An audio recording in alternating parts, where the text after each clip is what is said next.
자, 마태복음 오늘 6장 9절 한 절만 우리 같이 합독하도록 하겠습니다. 시작. 그러므로 너희는 이렇게 기도하라. 하늘에 계신 우리 아버지여, 이름이 거룩히 여김을 받으시오며. 아멘. 3일 전에 신문을 보니까 국가 통계가 하나 나온 게 있더라고요. 지난 3년간을 통계를 냈는데 코로나19 때문에 죽은 사람이 3년 동안 32,156명이에요. 그런데 같은 기간 안에 스스로 대한민국 땅에서만 생명을 내려놓은 사람이 39,435명이에요. 어느 쪽이 더 많은 것 같아요? 3년 동안 우리 예배도 못 드린다, 모여서 안 된다, 식당도 백신 패스 없으면 못 들어간다, 백신 개발한다고 돈 들어가고 그거 수입한다고 난리치고 또 맞아야 된다고 난리치고 2차, 3차 그거 맞고 죽은 사람이 한 4, 5천 명 되고요. 예. 아마 코로나19 사망자 빼고 백신으로 죽은 사람도 거기다가 숫자를 더하면 그저 자살자하고 조금 비슷해질런지는 모르겠네요.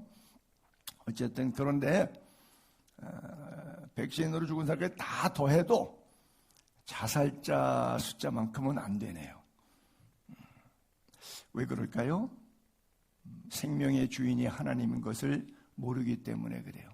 그 백신 난리 쳐봐야 저 자살자 39,000명한테는 아무 해당 사항이 없어요. 우리는 코로나 그럼 머리가 벙벙할 정도인데 저 자살자 입장에서는 코로나 아무것도 아니에요. 백신 필요도 없는 것들이에요. 그 생난리 쳐봐야 저 39,000명한테는 아무 의미가 없는 거예요. 살아남은 우리들 진심으로 축하드립니다. 오늘까지 생존해 있음에 감사하시고 이 코로나 형국에 아직까지도 생명이 붙어 있으니 얼마나 감사해. 우리의 생명의 주인이 누구예요? 하나님이에요. 우리는 여기 두 개의 통계의 부류에 해당하지 않는 제3통계에 존재하고 있는 그런 사람들이에요. 바라기는 생명의 주인, 시간의 주인, 역사의 주인이 하나님이신 것 분명히 믿게 되기를 바랍니다. 그렇다면 그 하나님의 이름보다 귀중한 것은 지구상에 없어요. 내 생명보다 하나님의 이름이 더 귀중해요.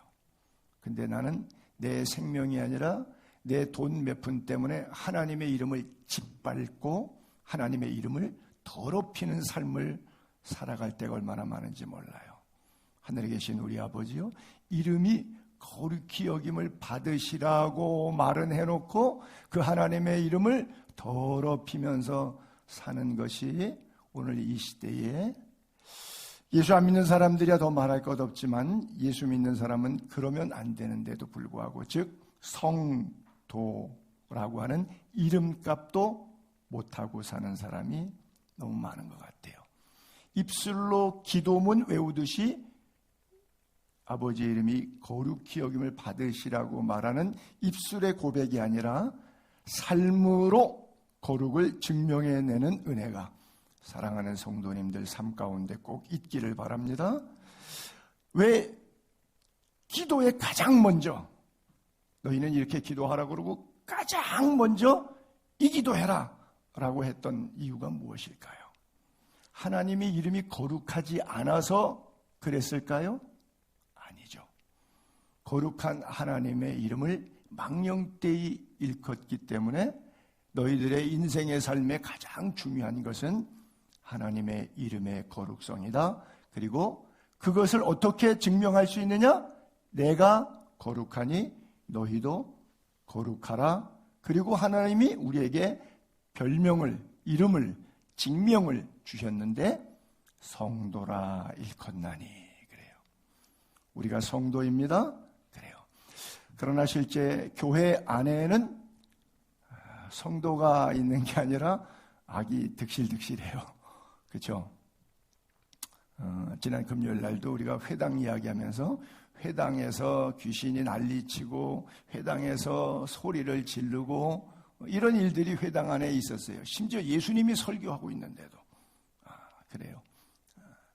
오늘날 현대 교회가 하나님의 이름을 거룩히 여긴다면 공교회로서의 거룩성이 존재할 텐데, 우리 교회를 포함해서 지구상의 모든 교회들이 하나님의 이름 거룩성을 잘 드러내지 못해요.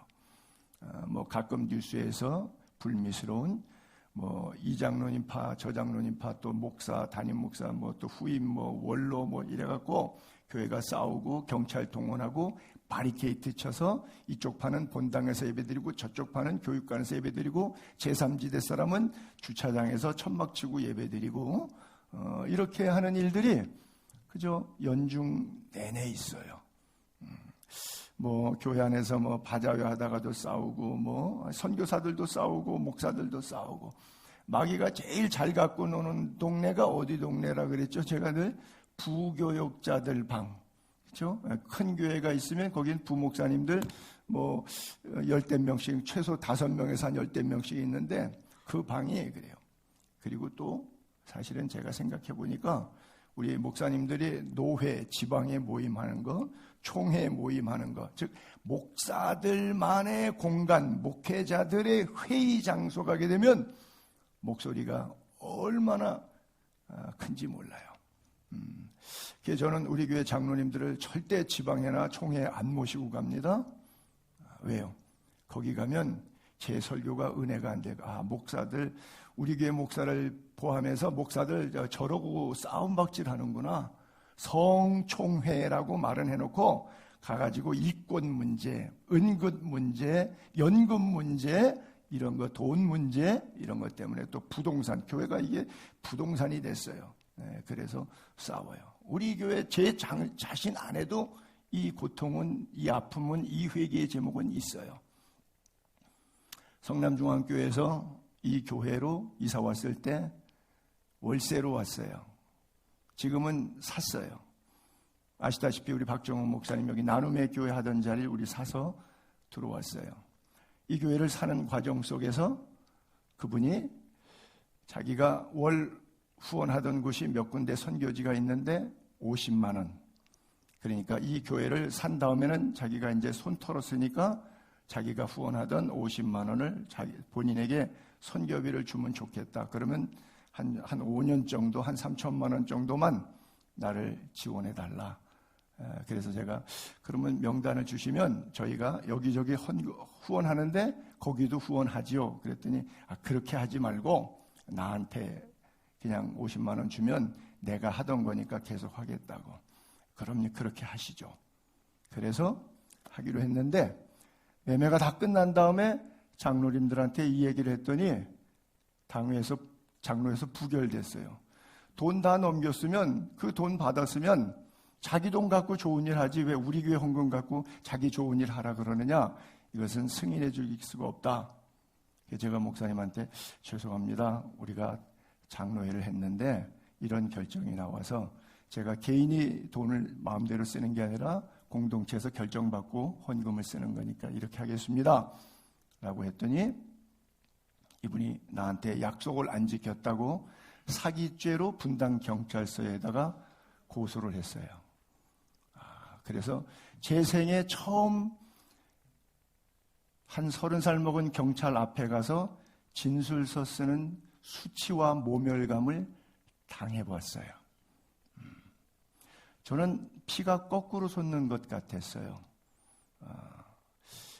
경찰 앞에 가서 나이가 나보다 아들뻘 되는 애 앞에서 두 목사가 진술서를 써야 되는 이런 비극. 그렇죠? 그랬더니 다 진술서 쓰고 보니까 하나도 혐의가 안 돼요. 그래서 무혐의 해가지고 혐의 없음 불기소 이러고 통보서가 날라왔어요. 이렇게 끝난 줄 알았어요. 그랬더니 또 그 박종훈 목사가 이번에는 수원지방법원에다가 민사를 넣었어요. 소송을 했어요. 매매 잔금 3천만 원 안 치렀다고. 그래서 또 서류를 다 가지고 가서 매매 잔금 다 치렀다고 보여줬어요. 그래서 그냥 기각 이러고 끝나고 말았어요. 저는 잘한 거 하나도 없어요. 물론 그분은 제가 생각할 때는 그분이 잘못한 거고 저는 그냥 중간지대 입장이고 이렇게 생각이 되겠죠. 근데 경찰 앞에서 또 수원지방법원의 판사 앞에서 피고석에 앉아있는 제가 목회를 그만두어야 하나 하는 생각을 했어요. 이렇게 수치를 당하다니. 제 생에 평생의 아픔과 수치로 이 교회를 목회하면서 갖고 있는 상처예요. 트라우마예요. 이게 뭐죠? 그도 목사고 나도 목사인데 하나님의 이름을 더럽힌 거죠. 돈 3천만 원 갖고 이게 무슨 짓을 하는 거죠? 여러분 돈 몇 푼 때문에 무슨 짓을 하고 있는 거예요 지금? 하나님의 이름을 외우기는 잘도 외운다. 하나님 이름을 거룩히 여김을 받으시오며 생쇼를 해라. 네가 목사 맞냐? 그렇죠? 목사들이 경찰 앞에서 판사 앞에서 교회 문제로 돈 가지고 그것도 3억도 아니고 3천만 원 가지고 이 진짜 랄자를 하면서 난리를 치고 있는데 어떻게 이게 목사입니까? 이게 어떻게 교인입니까? 이게 어떻게 성도입니까? 그렇죠? 성경은 우리에게 이렇게 말합니다. 너희 중에 교인들끼리예요. 교인들끼리 얘기해요. 성도들끼리 목사들끼리 얘기해요. 너희 중에 누가 다른 이와 더불어 다툼이 있어요. 분쟁의 요소는 있겠죠. 교회 안에서. 근데 구태여 예수 안 믿는 재판장 앞에 가가지고 교회 문제가 이것이 진리고 이것이 비진리다. 이것이 주류고 이것이 비주류다라고 싸우는 거예요. 성도 앞에서 하지 않고 즉 교회 안에서 울타리에서 충분히 이게 조절이 안 되냐는 이야기죠. 그렇죠. 우리끼리 대화해서 조절이 돼야 되는데 이것을 예수 안 믿는 판사 앞에 가져간 거죠. 아니 성도가 세상을 판단해야 될 세상의 빛과 소금이잖아요. 이걸 너희가 몰라? 이걸 몰라? 세상도 성도도 너희에게 성도에게 판단을 받는 게 맞다. 근데 이렇게 작은 일 하나 돈 몇 푼 때문에 이런 감당하지도 못한 일들이 있느냐. 3절 그래서 우리가 천사도 판단할 사람이에요. 근데 너희가 알지 못하느냐? 하물며 세상 일이랴. 그래서 성경은 이렇게 권면합니다. 형제가 형제와 더불어 성도가 성도끼리 목사가 목사끼리 더불어 송사할 뿐더러 믿지 않는 판사 앞에 가서 고발 재판하고 피차 고발함으로 너희 가운데 이미 하나님 앞에 뚜렷한 허물이 있다. 누가 옳고 그르지 않다는 거예요. 판사는 옳고 그름을 판명했지만 하나님은 누가 옳고 그르다고 판단하지 않고 두 놈 다 똑같아 라고 보시는 거예요. 그래서 차라리 불의를 당하는 것이 낫지 아니하며 차라리 속는 것이 낫지 아니하냐. 너희는 불의를 행하고 속이는 거다. 그는 너희 형제로다. 계속해서 먼저도 너희 중에라는 초록색 단어 너희 중에 우리끼리예요. 넌 크리스찬과의 싸움이 아니라 크리스찬과 싸움이에요. 6절에도 휘파란 초록색 글자 형제와 형제가 더불어 송사요. 밑에 초록색도 교인끼리를 얘기하는 거예요. 목사끼리, 성도끼리, 우리끼리를 얘기하는 거지 예수 안 믿는 다른 사람끼리를 얘기하는 게 아니에요. 네. 제가 잘못한 것이 있다면 차라리 불의를 당하는 것이 낫다. 차라리 속는 것이 낫다. 그래서 그때 여한이 있어도 제가 3천만 원을 그분에게 내 사비를 빌려서라도 융자를 내서라도 나중에 내가 빚을 갚더라도 해드렸어야 되는데 차라리 불의를 안 당하려고 억울하다고 차라리 안 속겠다고 너한테 안 당했다고 정정당당하게 경찰 앞에 가고 재판장에 갔거든요. 세상은 이겼을런지 모르겠지만 하나님은 이겼다라고 말하지 않습니다. 똑같은 놈이야 라고 말씀하십니다. 근데 말로 설교는 이렇게 쉽지만 이걸 돈으로 하려고 그러면 여러분 가능하겠어요? 죽으면 죽었지 그건 안 하지. 내가 예수를 안 믿으면 안 믿지 그렇게는 안 하지요. 이게 우리의 자존심이고 마귀가 주는 영적 싸움이에요. 그래서 많은 사람들이 신앙생활하다가 자폭합니다. 지금 시중에 교회 안 다니는 사람들 보면 목사 때문에 상처받고 교인끼리 상처받고 예수 믿는 사람한테 사기당해가지고 교회 안 나오는 사람이 최소 100만 명에서 200만 명은 넘습니다. 지금 대한민국 이 땅에, 우리랑 같이 살고 있는 이 땅에. 그 죄값은 우리가 물어야 돼요. 그 피값은 우리가 당해야 돼요. 아주 싸게 당해야 됩니다. 차라리 불의를 당하고 차라리 속는 것이 낫다는 것이 하나님의 말씀인데, 절대 이 설교가 여러분들을 유효하게 하지 못할 거예요. 그럴 세상을 이기고 돈을 이길 힘은 제가 볼 때 아무도 없기 때문에 그래요. 저도 돈 3천만 원에 죽은 목사인데요. 말할 일이 없죠. 그러나 설교는 이어가겠습니다. 그런 목사 설교 들을 필요는 없지만 그래도 바리새인들 말은 들으라, 행동은 본받지 말고, 그래서 설교는 이어가겠습니다. 여호와께로부터 예레미야에게 말씀이 임했어요. 성전 문 앞에 서서 이렇게 설교하래요.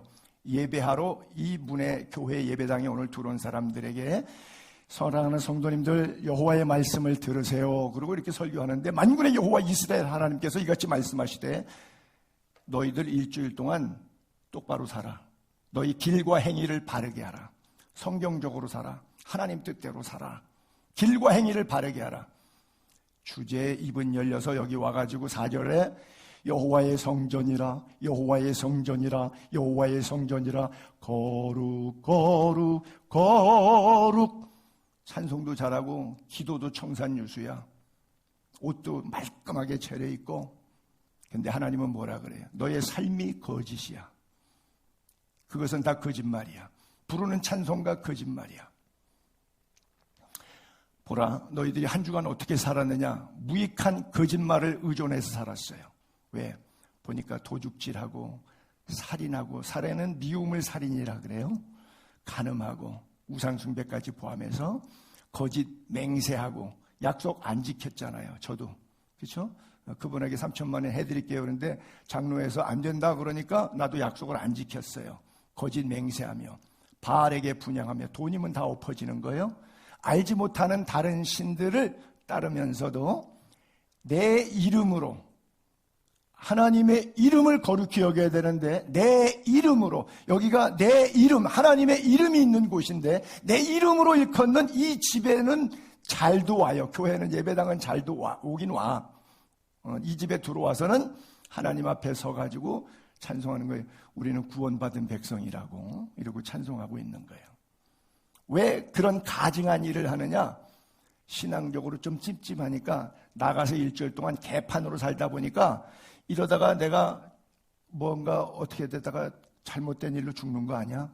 이러다가 내가 비참해지는 거 아니야? 불안 심리 해소하려고 양복 깨끗이 차려입고 여기 딱 나와서 여호와의 성전이라, 여호와의 성전, 이런 거짓말은 반복하고 있는 거예요. 가증한 일을 행하기 위해서, 일주일 동안 가증하게 살기 위해서 이 시간을 갖는 거예요. 여러분들이 지금 11절, 내 이름으로 일컬음을 받는 이 집이, 계속해서 여호와의 이름, 하나님의 이름으로 일컬을 받는 이 집이, 이 교회가 너희 눈에는 도죽의 소결로 보이느냐?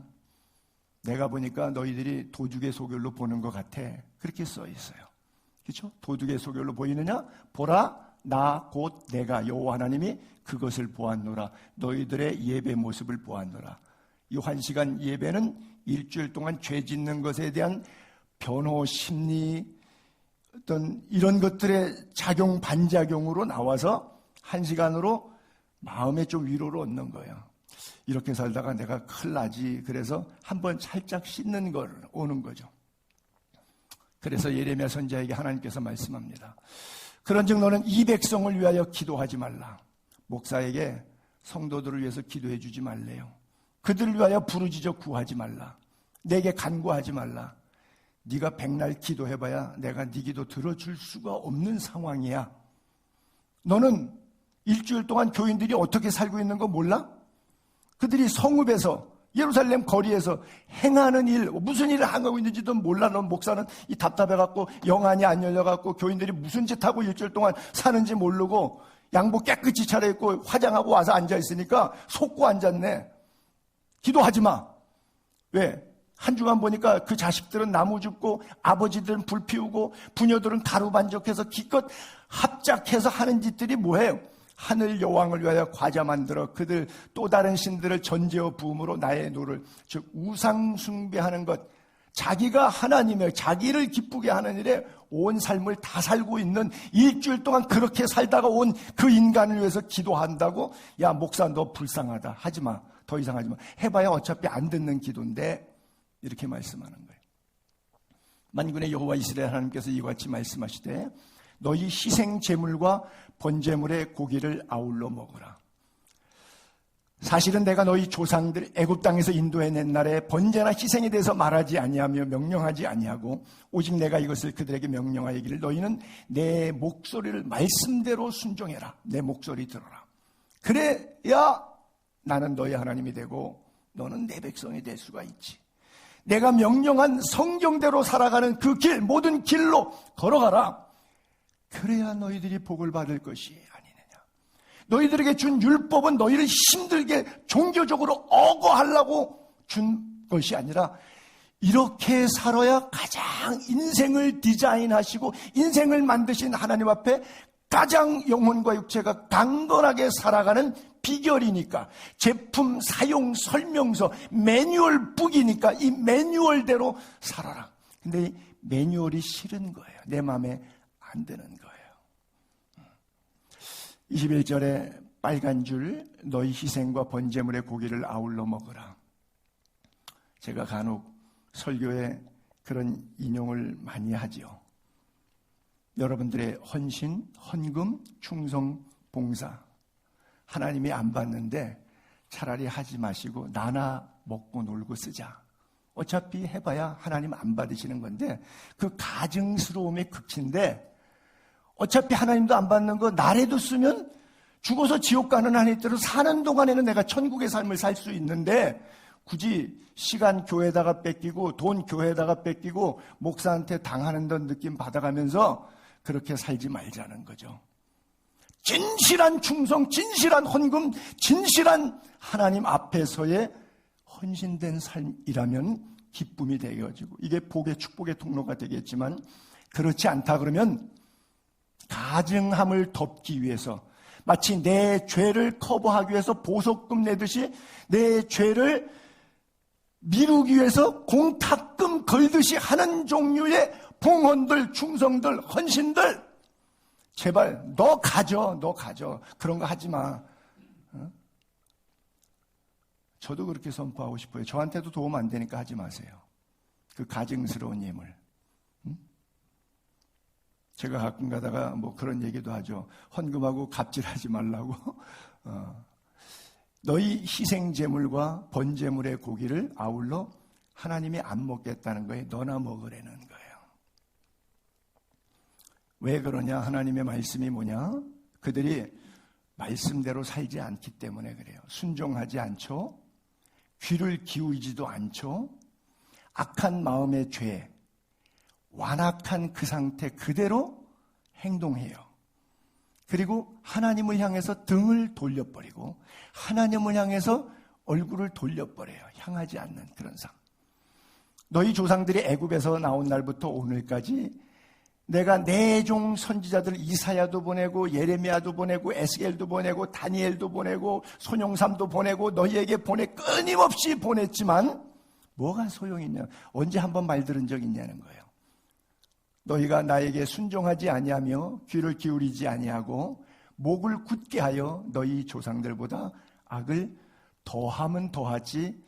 광야 생활 출애굽 설교를 들으면 야 진짜 그 사람들은 나빴다. 구름기둥 불기둥 만나 매출하기 반석에서 그러면서도 어떻게 이렇게 맨날 원망하고 모세한테 불평하고 리더십에 항거하고 고라가 패역하냐.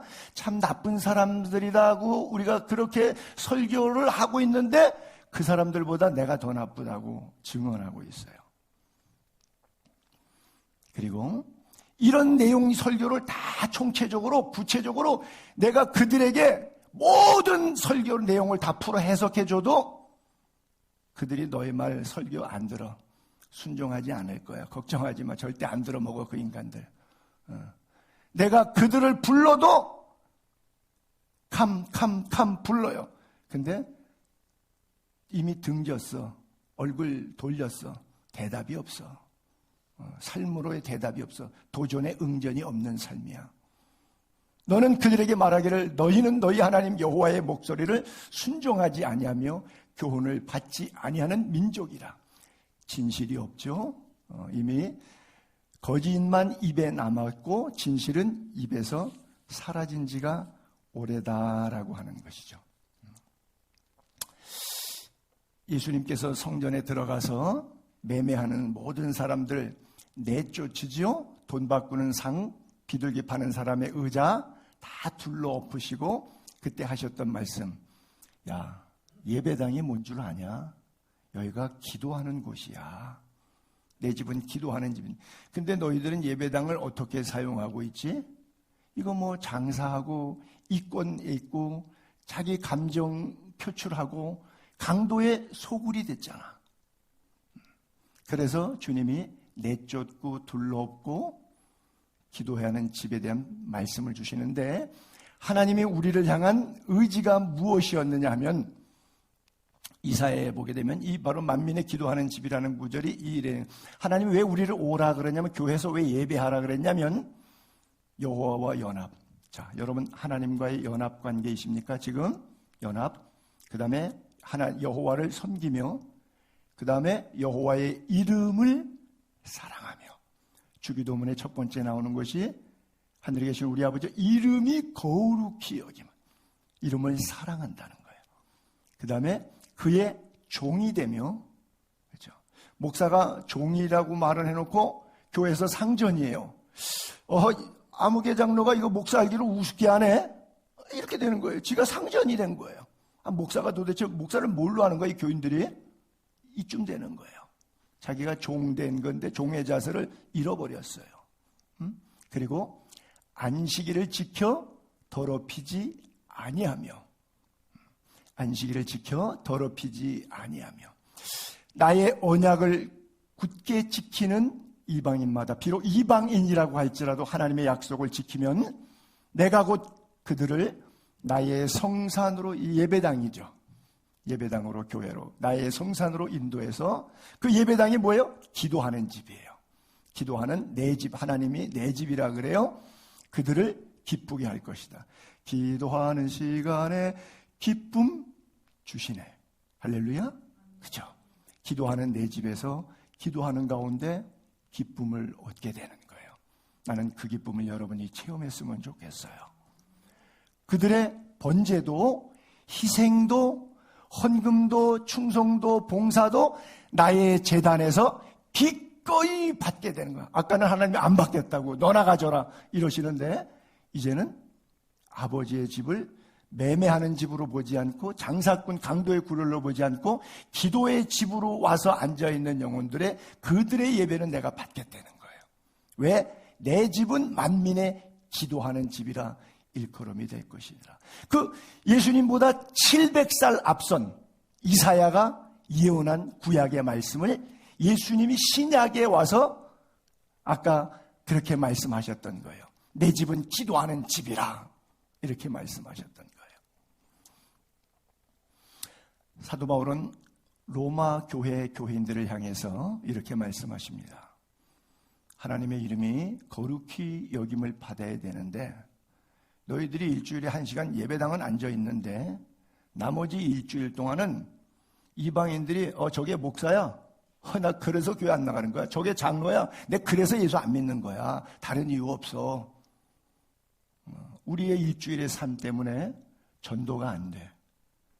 우리들의 삶 때문에 막 오고 싶어서 난리가 나야 되는데 반대가 된 거예요. 그러면 우리의 일주일의 삶은 하나님의 이름을 망령되이 행해놓고 교회 와서는 하나님의 이름이 거룩히 여김을 받으시오며 라고 노래해요. 여러 나라에서 내 거룩한 이름이 그들로 말미암아 더러워졌다. 곧 사람들이 그들을 가리켜 이르기를 이들은 여호와의 백성이라도 여호와의 땅에서 떠난 자라. 그래요. 에스라서에 보게 되면 이스라엘 백성들뿐 아니라 제사장들까지도 레위 사람들까지도, 이 구분된 사람들까지도 가나안 사람, 헷 사람, 브릿 사람, 여붓 사람, 암몬 사람, 모압 사람, 애굽 사람, 아모리 사람의 가증한 일을 행해요. 왜? 그들과 통혼했기 때문에. 딸을 맞이하고 아내와 며느리 삼고, 그래서 그 거룩해야 될 자손들이 그 지방, 지금 쭉 위에 열거했던 그 가나안 지방 사람들과 서로 통혼 때문에 결국 방백들도 고관들도 이 죄에 아주 으뜸이 돼. 그거 하지 말아라 라고 말하는 제사장과 대제사장들이 그러면 안 돼 하고 성경을 가리키는 목사가 자기는 더 그렇게 해. 말로는 성경은 그렇게 가리켜 놓고 자기는 그 죄를 더 줘. 더 으뜸이 돼. 그래서 에스라가 속옷 겉옷 찢고 머리털 밀고 수염을 뜯으면서 기가 막혀 앉아 있는 거예요. 하나님의 말씀이 임해서 떠는 자마다 다 와라. 죄 때문에 다 모여와요. 회개하자. 저녁 제사 드릴 때까지 에스라 선지자가 기가 막혀 앉아 있어. 저녁 제사 드릴 때 근심 중에 일어나서 겉옷 속옷 찢고 무릎 꿇고 하늘을 향해서 하나님께 손을 들고 기도해요. 하나님, 내가 부끄럽기 짝이 없고 낯이 뜨거워서 감히 하나님 향해서 얼굴을 들지 못하겠습니다.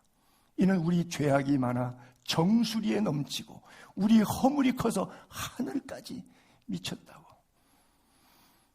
왜 통혼하지 말라고 했냐면 솔로몬 왕 시대에 통혼 때문에 얼마나 많은 그 1000명의 부인들이 우상을 갖고 와서 솔로몬 왕을 망가뜨렸는지 몰라요.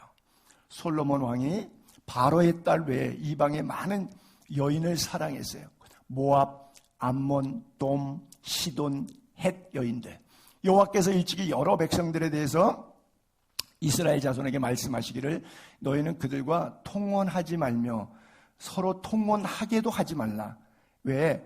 그들이 이런 짓을 하게 되어 있다. 시간이 지나면 반드시 너희 마음을 돌이킨다. 그래서 그 부인이 갖고 온 친정의 신을 따르게 만든다. 솔로몬이 육체적 사랑 때문에 하나님의 영적 사랑을 포기합니다. 후궁 700, 첩이 300, 1000명의 여자들, 그 여자들이 왕의 마음을 돌아서게 해요. 육정으로 하나님 사랑을, 육신의 사랑 때문에 하나님의 사랑을 떠나게 해요. 그래서 솔로몬이 나이가 많을 때, 이때가 몇 대냐? 60살 먹었으니까, 그러니까 나보다 어릴 때입니다. 나보다 나이가 많아봐야 나보다 어린 나이예요. 그의 여인들 그 마음을 돌려서 부인들이 뭐 쏙닥쏙닥 귀에다가 자꾸 하니까 망할 때 귀부터 망하니까 다른 신들을 따르게 했어요. 왕의 마음이 그 아버지 다윗 마음과 같지 않아.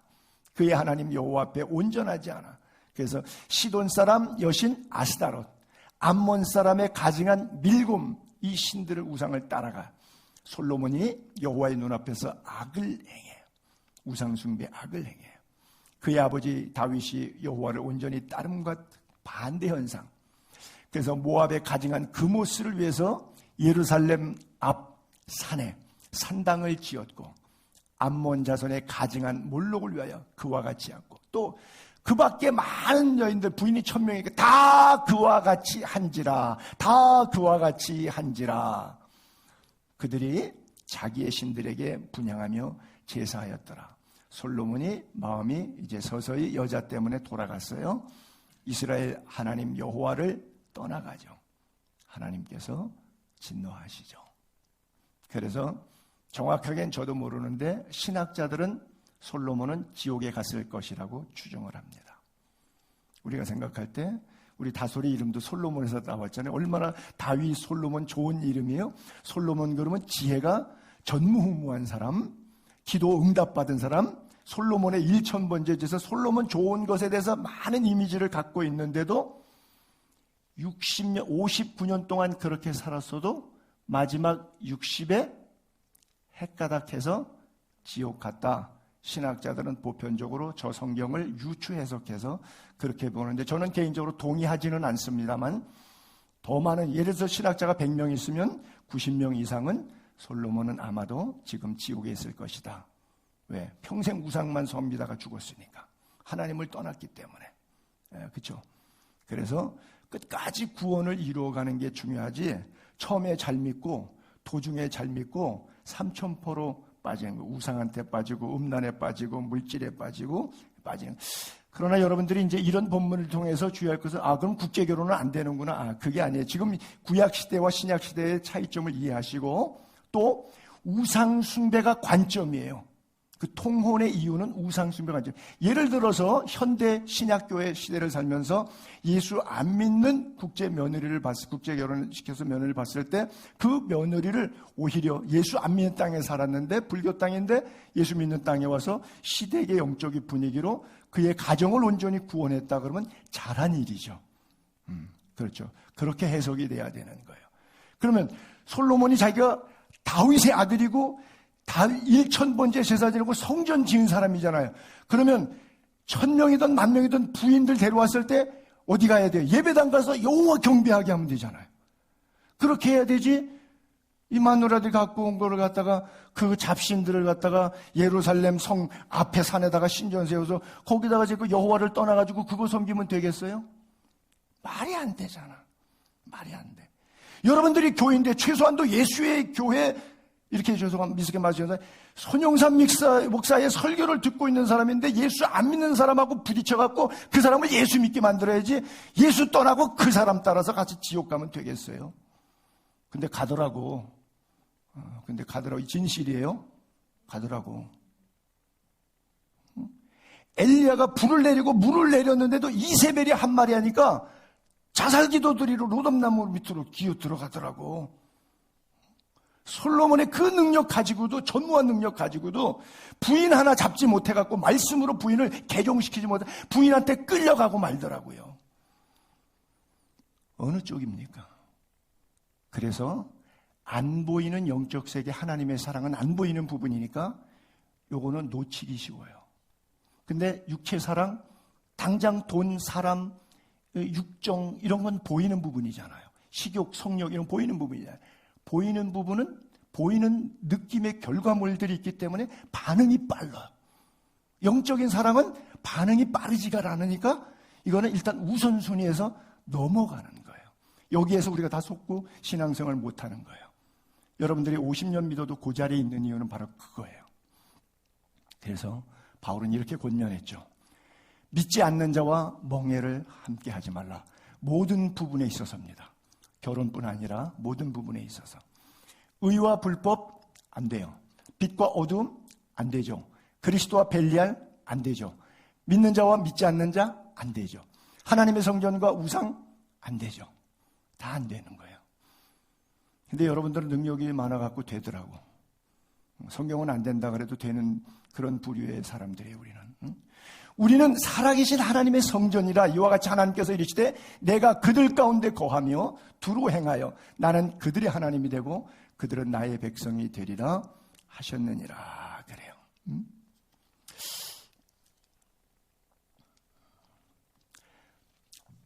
소돔과 고모라 성에 멸망하기로 작정됐을 죄가 됐는데 왜 그런 사건이 있었냐는 것을 샘플로 베드로는 롯을 이렇게 표현했어요. 후세에 경건하지 아니하는 자들을 샘플로 만들었는데 왜? 소돔 고모라 성은 무법한 자들의 음란한 행실로 말미암아 고통당하는 의로운 룻을 건졌다. 이는 의인이 그들 중에 거하여 저마다 저 불법한 행실을 보고 들음으로 의로운 심령이 상함이라. 자, 하나님의 강력한 사람, 날마다 예배를 보고 삼촌 아브라함의 제사를 가는 데마다 보면서 아침 저녁으로 제단 쌓았던 아브라함하고 같이 살 때는 보는 게 맨날 예배야. 성령으로 충만해.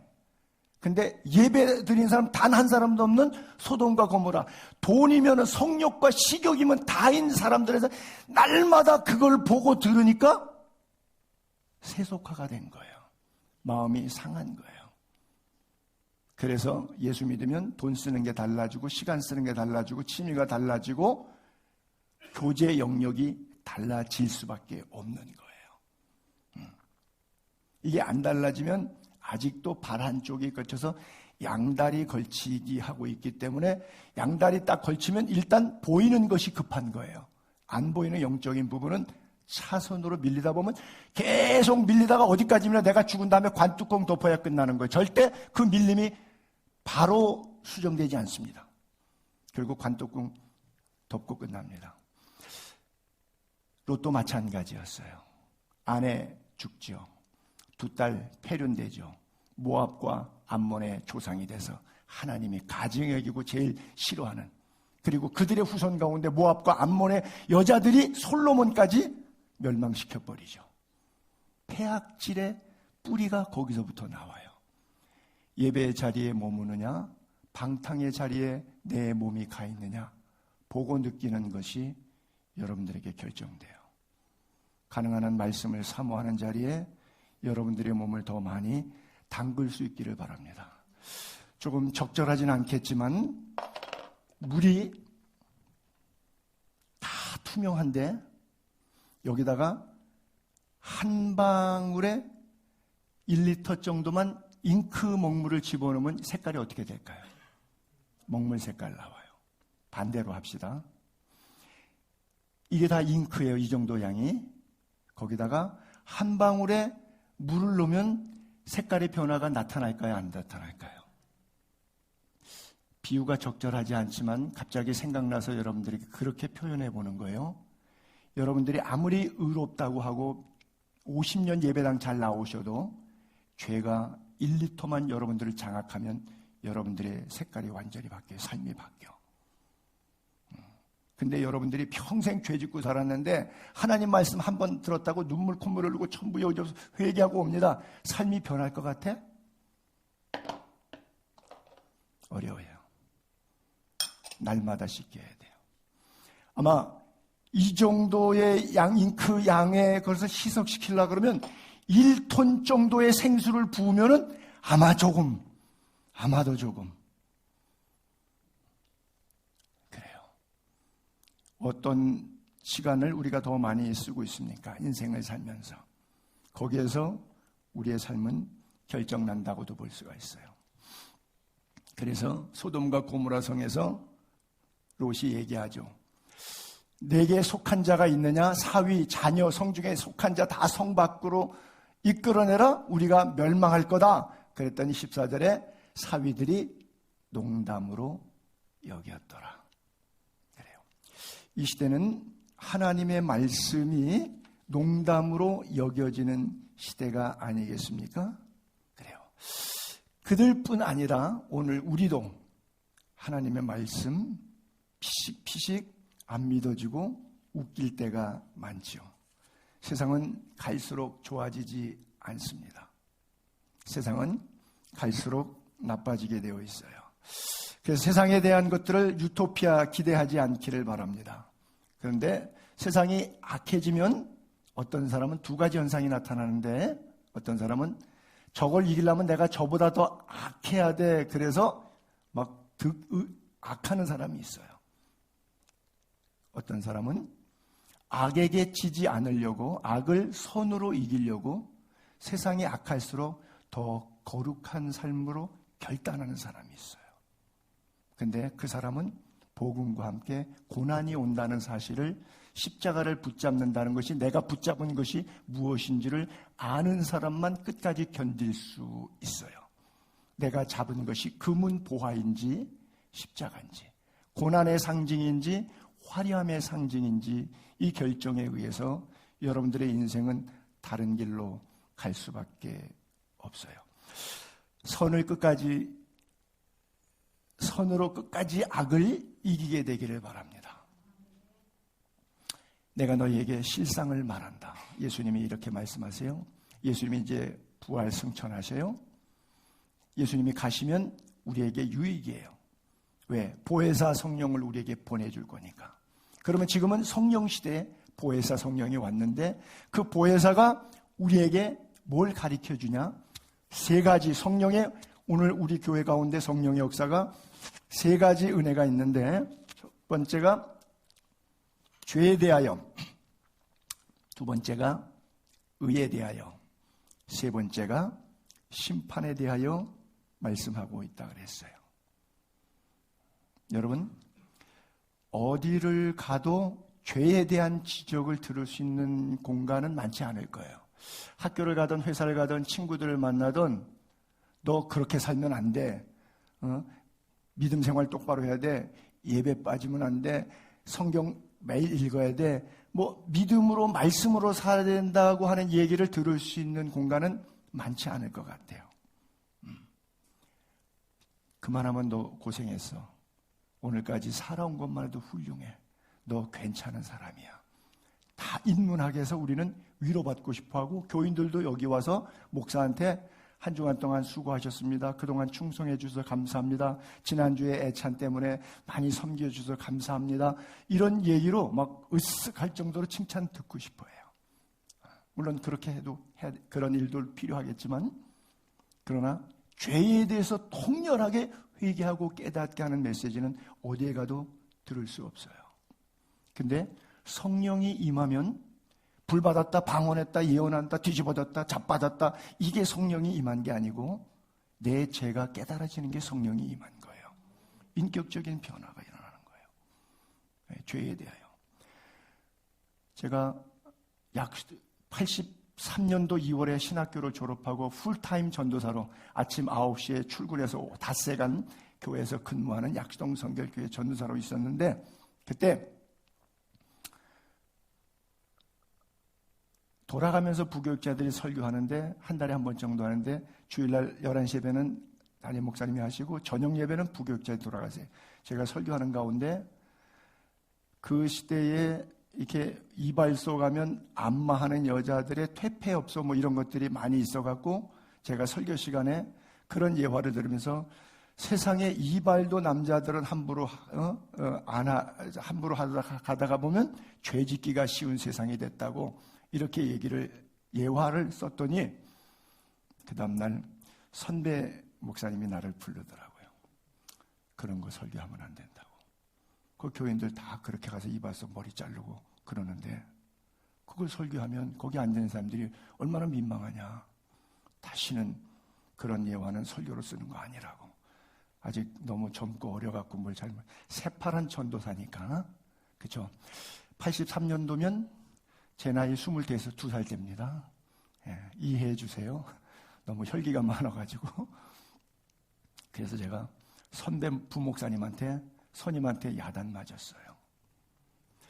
성령이 오시면 성령은 자꾸 우리 죄가 생각나게 해서 사도 바울이 뭐라 해요? 날마다 죽노라. 남에게 복음을 증거한 이후에 나는 도리어 버림을 받을까? 그것이 제일 두렵다. 그렇죠? 남보기에는 장로님이고 남보기에는 목사님인데 일주일 동안 삶은 예레미야 선지자의 책망을 들었던 삶과 같은 삶이라면 어떡하겠어요? 죄에 대하여 우리 날마다 통렬한 회개가 있게 되기를 바랍니다. 무회개는 무천국입니다.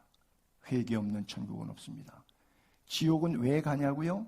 회개하지 않아서 가는 거예요. 죄 때문에 가는 게 아니라, 원초적으로 말하면 죄 때문에 가는 거지만 다 죄 없는 인간은 없어요. 태어나면서부터 원죄가 다 있어요. 그러니까 100% 다 지옥 가야 돼요. 근데 누구는 천국 가고 누구는 지옥 가요? 그 이유는 뭐예요? 회개의 차이입니다. 그래서 지옥은 왜 가느냐? 죄 때문에 가는 게 아니라 회개하지 않아서 가는 거예요. 천국은 어떻게 갈 수 있느냐? 회개해서 갈 수 있는 거예요. 그렇다면 원죄 해결함 받은 우리는 날마다 자기를 쳐서 복종하여 죽어 지내는, 자기를 부인하는 자기 십자가를 지는 그런 은혜가 필요해요. 삶의 우선순위가 의가 되기를 바랍니다. 그렇죠? 의에 대하여 먼저 그의 나라와 의를 구하라. 그리고 심판에 관하여, 심판이 반드시 있습니다. 근데 불의의 싹을 사랑하다가, 베드로후서 2장에 보게 되면 발람 선지자를 책망할 때 불의의 싹을 사랑하다가 이렇게 써 있어요. 여러분, 언젠가도 우리 김 장로님이 한번 그런 질문했던 것 같긴 한데요. 발람 선지자가 모압 발락 왕에게 돈에 매수돼가지고 가가지고 이스라엘 백성을 저주해달라 그랬는데 3번씩이나 마지막에 당나귀가 길을 막아서 입을 열 정도가 해서 결국은 저주 못했어요. 근데 왜 발람이 저주 안 했는데 왜 이렇게 성경에 나쁜 결과로 써 있느냐? 그런 질문 한번 하셨던 기억이 있었던 것 같은데 성경은 그걸 분명하게 말씀하고 있어요. 불의의 싹을 사랑했어요. 안 사랑했나요? 사랑했죠. 사랑했어요. 근데 제가 해석하건대 회개하지 않았어요. 행동으로 나 안 했어 이거예요. 나 저주 안 했어. 저주 안 했다는 것만 자꾸 얘기하지 불의의 싹을 사랑해서 3번씩이나 끌려갔던 상황에 대한 하나님 앞에 통렬한 회개와 반성이 없는 거예요.